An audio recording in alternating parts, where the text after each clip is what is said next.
क्षेत्र में चर्चा सरेआम है, थाम ले गिरतो कौन का संजू चौबे नाम है। तो जी हाँ दोस्तों, भूलेंगे नहीं, आप सब अपना कीमती वोट दूरबीन छाप के निशान पर मुहर लगाएं।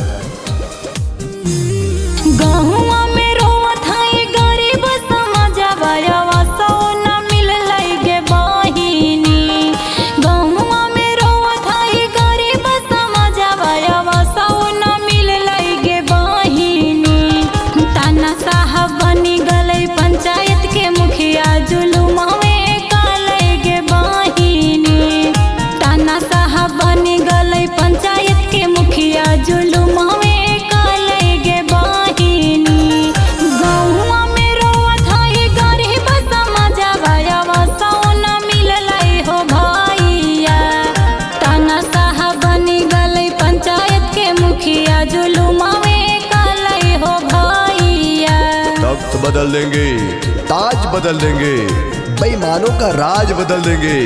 एक बार संजू चौबे जी को वोट देकर देखिए, सपोर्ट करके देखिए। रविशंकर चौबे जी कहते हैं पंचायत का इतिहास बदल देंगे।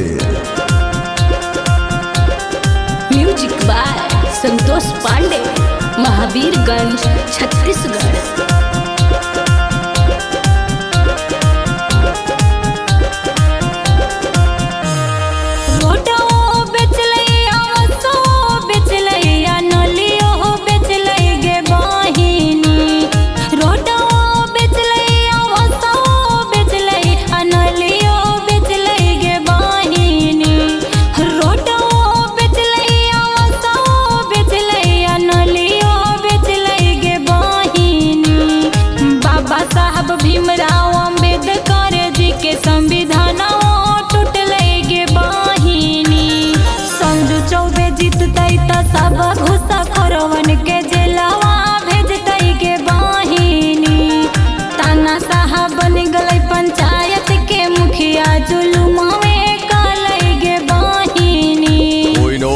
देने वाले हैं तो कोई चाय व पान देने वाले हैं, कोई नोट देने वाले हैं तो कोई चाय व पान देने वाले हैं। संजू चौबे जी ऐसे प्रत्याशी है जो गरीबों के खातिर अपनी जान देने वाले हैं।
संजू चौबे के जीते हो भैया।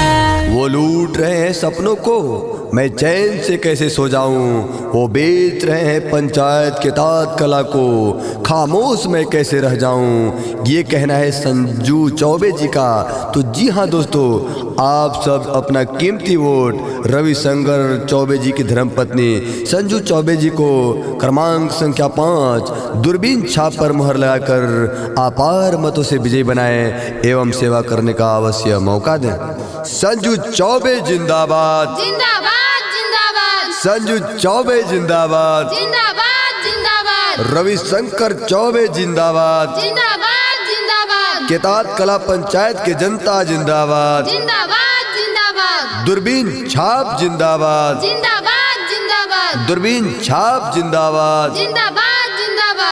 नमस्कार दोस्तों, अब आप घर बैठे अपना चुनाव प्रचार गाना बनवा सकते हैं, वो भी नंबर 1 क्वालिटी में। किसी भी प्रकार का चुनाव गाना बनवाने के लिए संपर्क करें राज प्रेमी जी से, जिनका मोबाइल नंबर है 63 977 37 037। हाँ तो देर ना करें, जल्दी ही संपर्क करें राज प्रेमी जी से।